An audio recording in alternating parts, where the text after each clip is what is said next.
This series of videos introduces the 38 chapters of the Routledge Handbook of Environmental Movements. It's a project of the Social Change Lab, and we gratefully acknowledge the support of the Mary Lee Bequest for the work of our team. Hi, everyone. I'm Winifred Lewis. I'm a professor of psychology at the University of Queensland. Hey guys, I'm Austin Manchadi. I'm a research assistant on this project.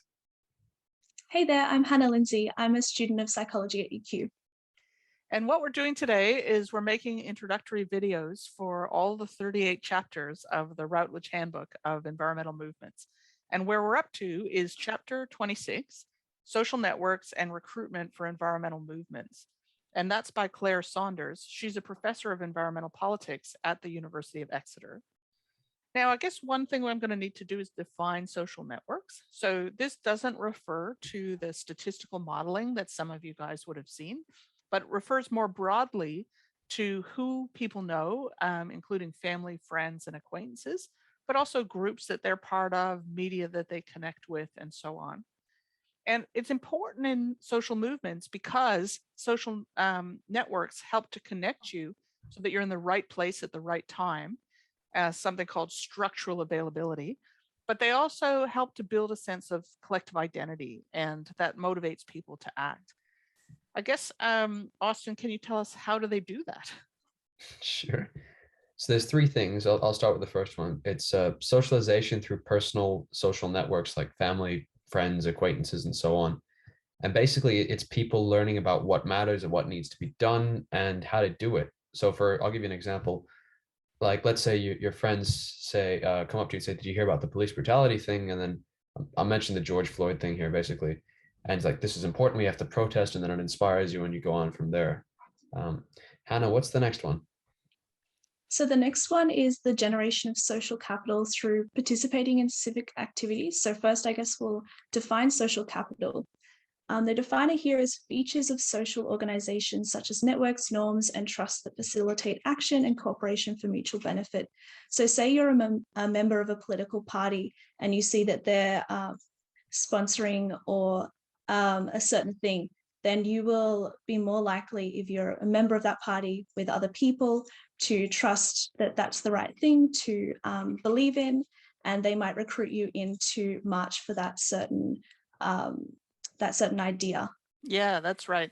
And also, of course, you're more likely to react. Other people will support you if you have a problem, and you're more likely to protest for their problems. And the last thing that the author talks about in the intro of how networks have influence is networks connect you to organizations' recruiting efforts. So, an organization might hit one of your friends and your friend passes on that message to everyone, or an organization might target your church or your sports club and send a message, and they'll send it out to all their members. So that's three ways that recruiting is facilitated by networks. But it's not that simple, is it, Austin? I mean, it's different for different stages of mobilization. Yeah. And the chapter goes through and describes these four stages where I'll start with the first one, which is there has to be mobilization potential. So an individual's attitude towards the protest and the issue needs to be significant enough, and the public campaign needs to, reach minds of potential activists. Following that, the second one is even if the media convinces people to be sympathetic to a cause, the sympathy is not enough to necessarily mobilize the activism. The networks need to consist of trustable messengers and motivate people or participants. Sorry, motivation must be achieved by convincing potential activists that it's worthwhile.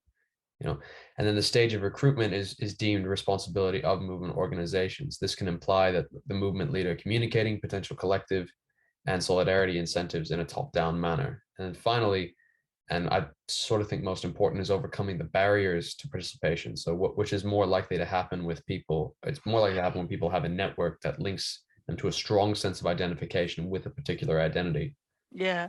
And I found that very fresh. Like, I've just never thought about different types of networks like that: friends versus identity networks versus trust networks. And of course, they overlap.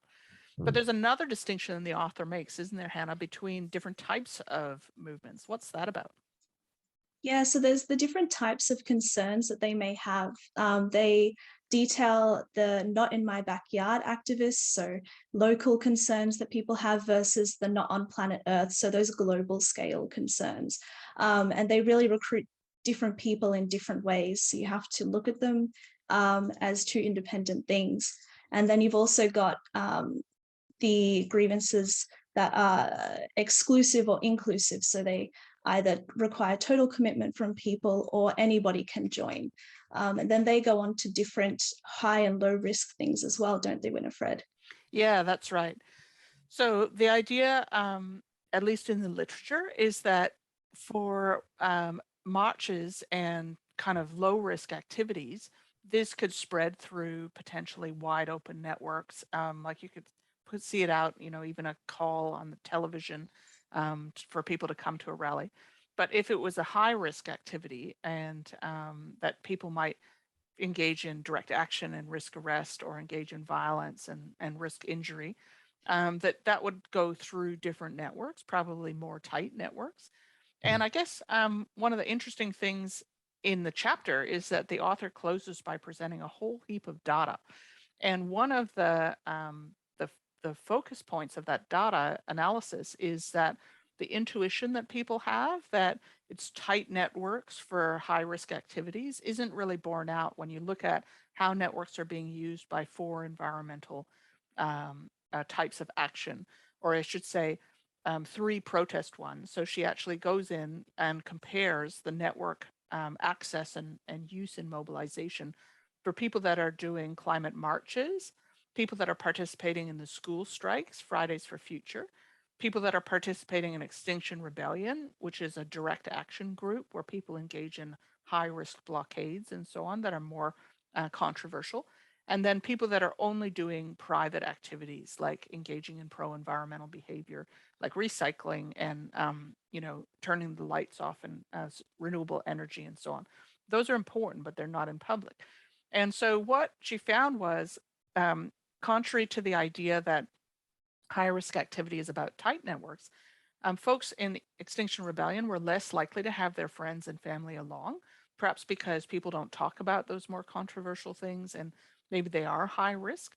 And then when you looked over at the school strikers, 50% or more were there with their friends. So people are really mobilizing those tight personal networks for those mass events. I found the data was a real rich element to this already rich chapter. What about you, Austin? What are your thoughts? I think I definitely agree with what you're saying. And presenting the data and looking at comparisons, particularly around the different sorts of relationships, friends versus family versus acquaintances, whatever, it definitely shows and enlightens the picture of, and highlights sort of the value of the different sorts of social connections. Because everyone at different points, whether you're 12 or 35 or whatever, there's going to be different level of impact. There's a different level of impact depending on the people in your life. When you're younger, obviously your parents, you get into later teenage years, it becomes friends and I become colleagues. It definitely gives a lot of value to the readers. Yeah, and sorry, I wanted to say one more thing, which is that the author wasn't saying that the Extinction Rebellion people weren't networked, because they actually had a lot of social capital in terms of being members of community groups, and they were more likely to be members of political parties. So they were networked, but they were networked with these wide, more open networks rather than personal relationships. What about you, Hannah?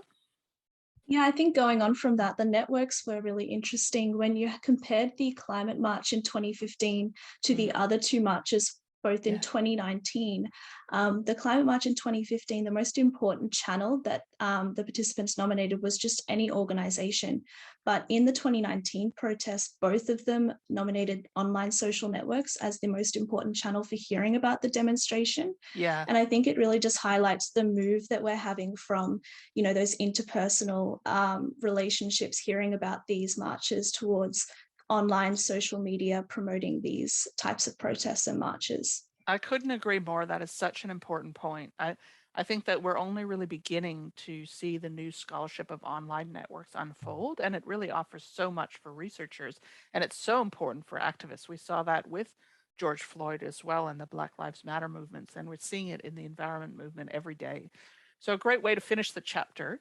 And I'll close by thanking Austin and Hannah. Thank you both for being part of the recording. And I'll also say thank you to our viewers if you're here with us to the end of the video. Bye now. See you.